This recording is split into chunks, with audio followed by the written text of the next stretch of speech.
यहाँ 11 फरवरी 2026 के लिए विशेष रूप से तैयार किए गए सामान्य ज्ञान जीके वस्तुनिष्ठ प्रश्न और पिछले वर्षों के प्रश्न PYQS दिए गए हैं, जो यूपीएससी, एसएससी, बैंकिंग और रेलवे की परीक्षाओं के लिए अत्यंत महत्वपूर्ण हैं। आज के करंट अफेयर्स MCQS।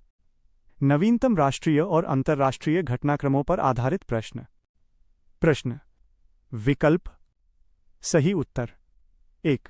हाल ही में लैंसेट के एक अध्ययन में किस नैदानिक परीक्षण डायग्नोस्टिक टेस्ट की सटीकता पर भारतीय आबादी के संदर्भ में सवाल उठाए गए हैं?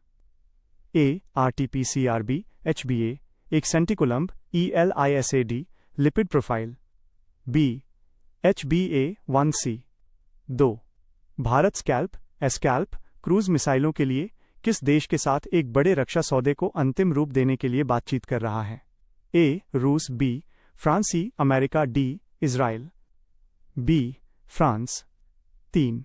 भ्रष्टाचार धारणा सूचकांक CPI 2025 के अनुसार भारत की वर्तमान वैश्विक रैंक क्या है?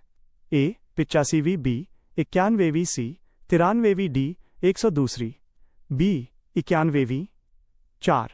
हाल ही में किस राज्य ने प्रवासी ग्रिफॉन गिद्धों ग्रिफॉन वल्चर्स की वापसी के साथ गिद्ध संरक्षण में एक मील का पत्थर हासिल किया है? A. Maharashtra. B. Rajasthan. C. Gujarat. D. Odisha. A. Maharashtra.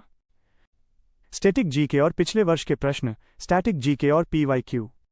Core knowledge को मजबूत करने के लिए परीक्षाओं में बार बार पूछे जाने वाले प्रश्न। 1.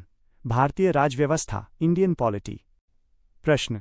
भारतीय संविधान का कौन सा अनुच्छेद भारत के नियंत्रक एवं महालेखा परीक्षक CAG का प्रावधान करता है? A. अनुच्छेद 75। B. अनुच्छेद 153। C. अनुच्छेद 148। D. अनुच्छेद 324। संदर्भ। CAG को सार्वजनिक धन का संरक्षक माना जाता है और इसकी नियुक्ति राष्ट्रपति द्वारा की जाती है। 2. भूगोल जियोग्राफी।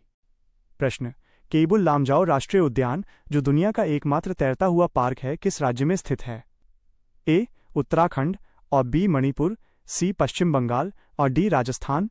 तथ्य। यह लोकतक झील पर स्थित है और लुप्तप्राय संगाई हिरण का अंतिम प्राकृतिक आवास है। 3. विज्ञान और प्रौद्योगिकी। प्रश्न। मानव रक्त में ऑक्सीजन ले जाने की क्षमता को कौन सा श्वसन वर्णक रेस्पिरेटरी पिगमेंट बढ़ाता है? A. मेलानिन और B. क्लोरोफिल और C. हीमोग्लोबिन और D. इंसुलिन।